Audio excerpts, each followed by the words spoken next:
Hai,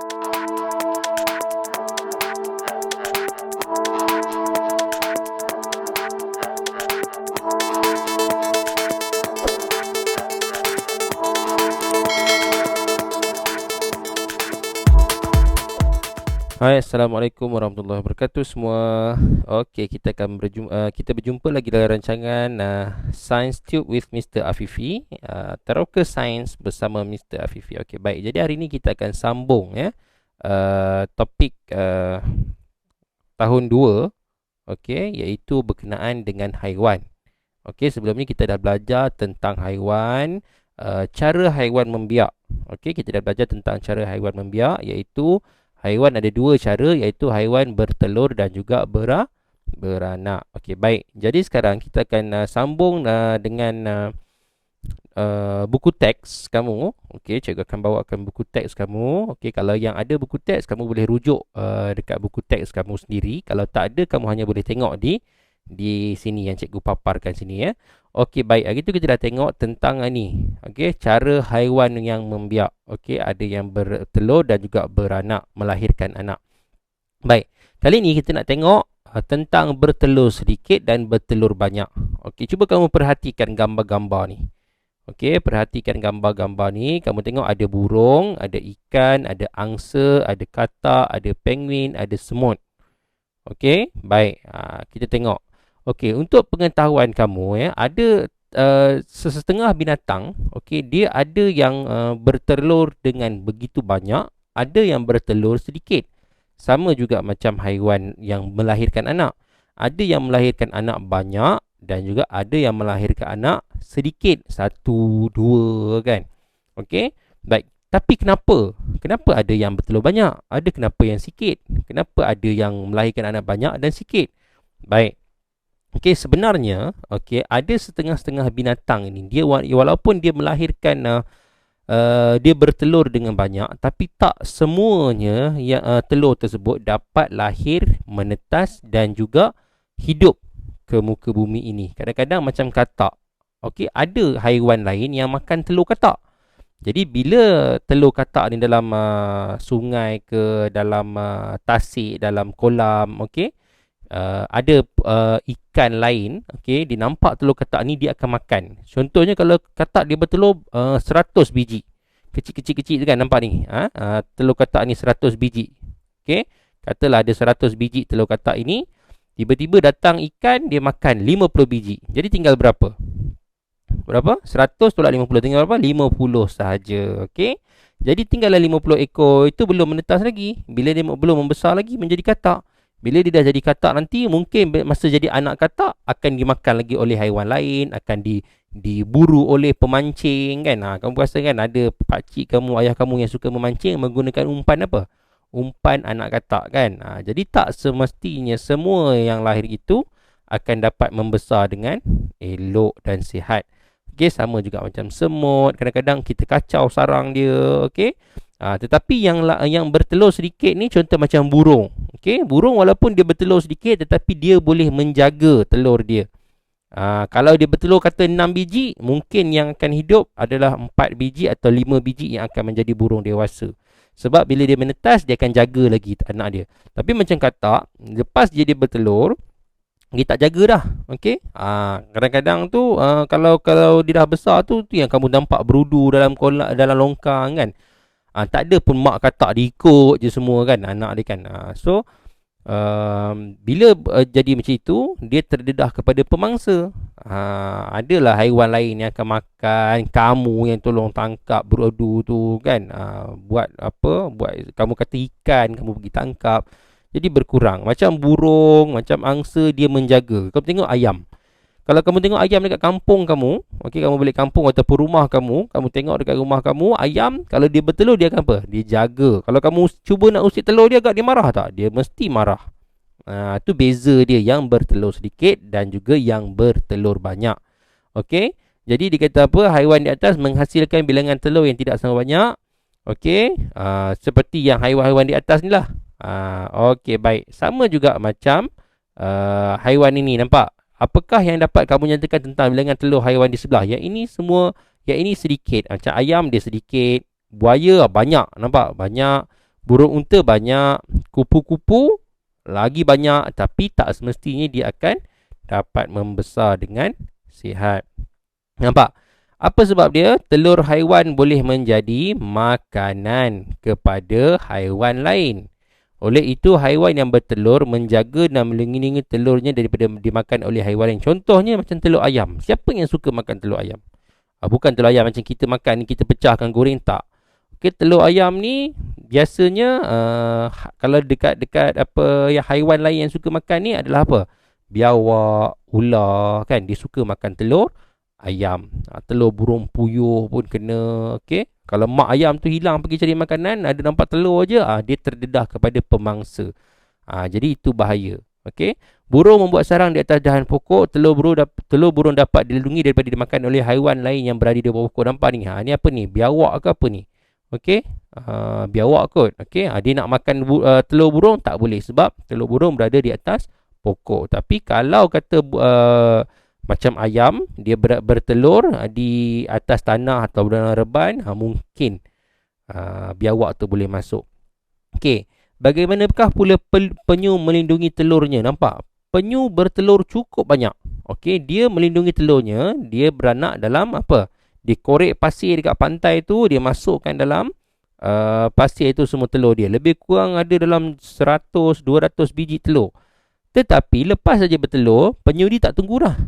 Dia akan terus berenang ke laut. Jadi apa yang berlaku pada telur tu? Telur tu akan mentas dengan sendiri dan akan cuba untuk masuk ke laut dengan sesegera mungkin. Tapi apa bahaya dia? Kamu pernah tak nampak orang jual telur penyu? Ada. Okey, ada. Orang makan telur penyu pun ada. Belum lagi binatang. Jadi semua haiwan ini terdedah, telur haiwan ini terdedah kepada bahaya. Daripada 100 100 ataupun 200 telur penyu tu, mungkin yang boleh menjadi penyu dewasa hanya dalam 5 ke 6 ekor sahaja. Itu pun kalau tak dimakan di dalam laut. Okey, baik. Jadi sebab itulah ada haiwan yang bertelur sedikit dan ada haiwan yang bertelur banyak.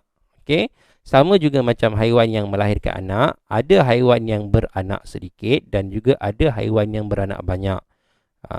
Nampak? Tenggiling, ikan lumba-lumba, arnab, kucing. Nampak? Kucing banyak. Dia sekali lahir mungkin boleh dalam 5, 6, 7 ekor. Arnab pun sama. Tapi kalau macam ikan lumba-lumba, yang kita dah tengok sebelum ni, bagaimana ikan paus beranak, dia boleh melahirkan lebih kurang 1 atau 2 sahaja anak dia.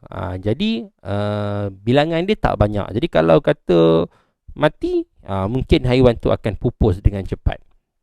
Okey. Haiwan yang melahirkan anak yang sedikit ialah tenggiling dan ikan lumba-lumba. Tenggiling pernah nampak tak tenggiling? Kamu pernah tak nampak tenggiling?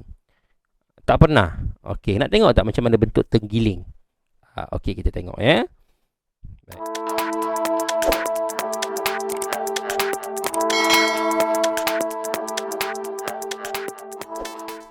Okey, baik. Jadi cikgu akan tunjukkan kamu tenggiling. Mungkin ramai yang tak pernah tengok kan. Kalau yang kamu pernah pergi zoo, mungkin kamu boleh pernah tengok tenggiling. Tapi yang tak pernah pergi zoo, kamu mungkin boleh tengok tenggiling dalam YouTube sajalah. Jadi cikgu tunjukkan kepada kamu contoh dalam dalam internet juga. Okey, ini adalah apa ni? Okey, ini adalah tenggiling. Nampak tak tenggiling ni? Dia ada sisik.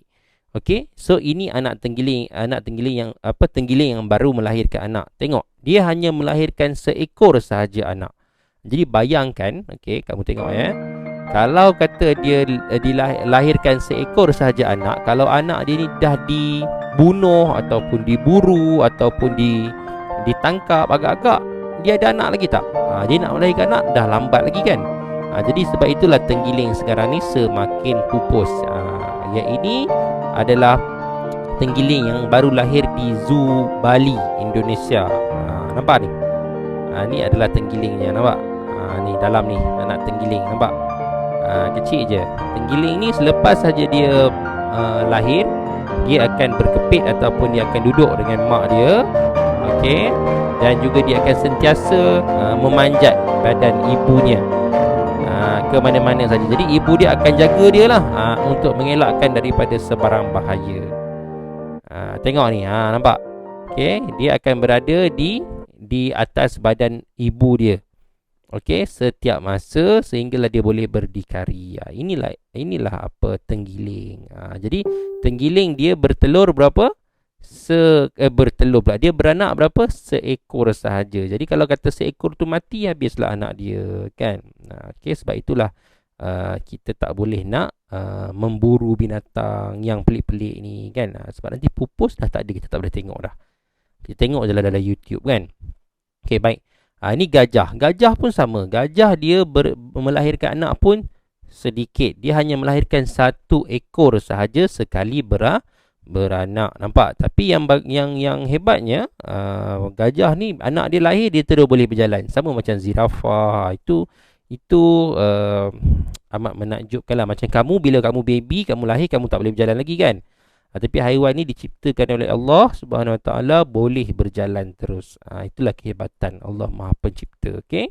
Baik, dan juga landak. Tengok landak dia melahirkan anak 1 2 3 ada 5 ekor. Jadi banyaklah, kan. Okey. Baik. Haiwan yang melahirkan anak menjaga dan menyusukan anak-anak yang baru lahir.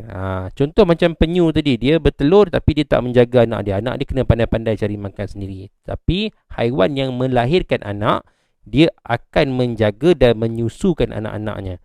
Sebagai contoh kucing, nampak? Sebab itu kucing bila dia melahirkan anak, dia akan sentiasa letak anak dia dekat dengan dia. Dan kemudian sebab apa? Sebab anak dia perlukan susu daripada dia. Okay? Sebab tu dia suka menyorok. Macam kita cakap hari tu, kan? Cikgu dah cakap hari tu, kucing kalau dia nak beranak, dia akan mencari tempat yang tersorok sikit, supaya orang tak kacau anak dia. Okay? Bagaimanakah pula gajah melindungi anaknya? Cuba kamu teka macam mana? Gajah kalau dia lahirkan anak, macam mana dia lindung anak dia? Okey, dia akan sentiasa berada dalam kumpulan gajah-gajah tersebut, gajah-gajah dewasa. Dan gajah ini akan sentiasa menjaga anaknya, dia akan sentiasa ikut. Dan anak gajah ni pun akan sentiasa ikut ibu dia. Kalau ada ancaman daripada binatang lain ataupun pemburu ke apa ke, gajah yang ibu gajah yang dewasa ni akan bertindak balas. Jadi jangan kacau anak gajah, ya. Okey. Baik. Jadi kita teruskan lagi dengan tajuk seterusnya, iaitu kami serupa, kami berbeza. Okey, apa cerita ni? Okey, cerita dia tentang anak yang sama dengan ibunya. Anak beruang menyerupai induknya. Induk ni maksudnya ibu dia lah yang melahirkan dia. Contohnya badan berbulu tebal. Okey. Badak air, harimau dan belalang juga mempunyai anak yang sama seperti induknya. Nampak? Induk tu maksudnya ibu dia. Dia lahir sama. Kalau macam contoh kita manusia, mak kamu lahirkan kamu, kamu pun serupa dengan ibu kamu. Cuma kamu kecil lah. Tapi kamu ada muka, ada hidung, ada telinga, mata dan semua ada. Tangan, kaki cukup. Sama macam haiwan-haiwan ini. Tetapi ada juga haiwan yang bila lahir ataupun bila dia lahir, dia menetas, dia tak sama macam ibu dia. Okey. Baik, cuba sebutkan haiwan lain yang serupa dengan induknya. Apa lagi haiwan yang kamu rasa sama? Selain daripada harimau, belalang, apa dia? Okey, apa dia? Gajah. Lagi apa lagi? Kucing, anjing. Okey, so itu haiwan yang sama seperti induk dia. Nampak? Dia kata apa? Induk bermaksud ibu dan juga bapa haiwan. Okey, baik. Ada anak-anak haiwan yang tidak menyerupai induknya. Contohnya kumbang kura-kura dan rama-rama. Ini anak kumbang kura-kura. Kita tengok dekat sikit, ya. Ni kumbang kura-kura. Kalau selalu orang panggil apa? Ladybird, kan? Okay. So dia tak sama macam induk dia. Bila dia lahir, dia tak sama macam ibu dan bapa dia. Nampak? Kecil sahaja. Tapi bila semakin membesar, dia akan menjadi comel seperti ini. Sama juga macam rama-rama. Okey, lawa rama-rama. Bila rama-rama ni dia ada, kamu pernah dengar tak lagu pasal rama-rama? Dari ulat jadi kepompong, kan? Lagu tu, kan? Jadi rama-rama dia special. Dia ada kitar hidup dia. Daripada telur, kemudian menjadi ulat beluncas, kemudian menjadi kepompong dan kemudian barulah menjadi rama-rama yang indah. Yang ni lebih kepada macam kupu-kupu, kan? Okey. Baik. Dia kata apa? Apakah ciri-ciri anak haiwan yang tidak serupa dengan induknya? Apakah ciri-ciri dia? Okey. Baik. Ada anak haiwan yang menyerupai induk, ada anak haiwan yang tidak menyerupai induknya. Okey.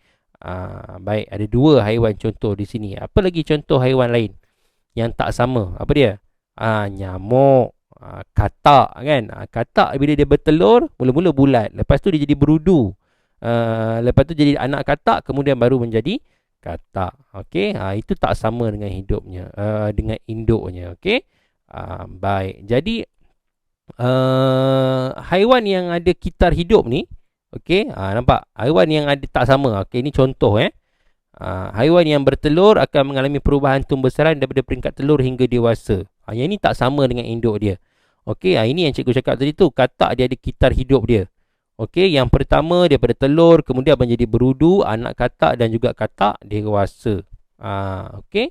Sama juga macam rama-rama tadi. Okey. Ini lembu. Rama-rama tadi sama juga, dia bertelur kemudian dia menjadi ulat beluncas, kemudian jadi kepompong dan kemudian baru menjadi rama-rama.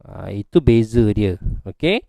Baik, bagaimanakah pula kitar hidup bagi haiwan yang melahirkan anak? Biasanya haiwan yang melahirkan anak ni, dia lahir saja dia akan ikut bentuk ibu dan bapa dia. Contoh sebagai anak lembu, bila dia lahir, anak lembu baru lahir, dia sama lebih kurang muka dia, cuma dia tak boleh berjalan.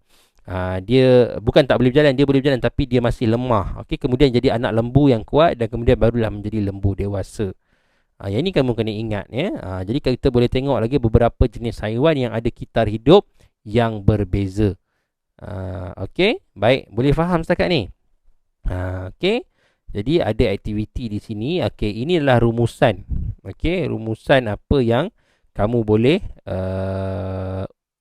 ingat dalam topik ini, iaitu cara haiwan membiak. Ada dua, iaitu bertelur dan juga melahirkan anak.